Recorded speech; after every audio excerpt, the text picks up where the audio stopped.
আজ একটি বাচ্চা এসেছিল আমাদের চেম্বারে, তার নাকি প্রায় 3 মাস থেকে কাশি, এবং কাশির ধরনটা আমি আপনাদের করে দেখাচ্ছি। একদম মানে চেম্বারে এসে প্রায় এরকম করে কাশতেই থাকছে, বাচ্চা কাশতেই থাকছে।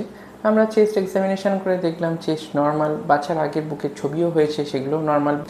তো এইটার সাথে আর একটা জিনিস আমরা পেলাম, সেটা হচ্ছে বাচ্চার যখন পড়তে বসছে বা কোনো রকম স্কুলে যাচ্ছে বা টিচার আসছে বাড়িতে পড়াতে, তখন নাকি কাশিটা বেড়ে যাচ্ছে।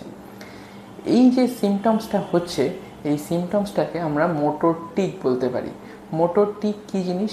আমাদের ব্রেনের ভেতরে এই ধরনের যদি ইরিটেশনস হয় এবং আনফ্রেন্ডলি যদি এনভায়রনমেন্টের মধ্যে আমরা হঠাৎ করে থেকে যাই, তাহলে কোনো কোনো বাচ্চাদের ক্ষেত্রে এই ধরনের মোটর মুভমেন্ট ট্রিগার হতে পারে।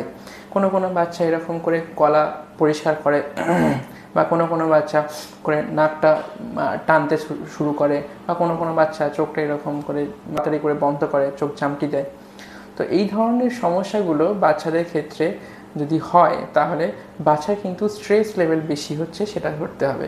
এবং যদি বাচ্চা এইরকম করে মোটর টিক্স বারবার হতে থাকে, তাহলে কিন্তু আপনার বাচ্চার ফিজিক্যালি বা মেন্টালি কোথাও হ্যারাস হচ্ছে কিনা বা বুলি হচ্ছে কিনা, সেই ব্যাপারগুলো আপনাকে খেয়াল রাখতে হবে।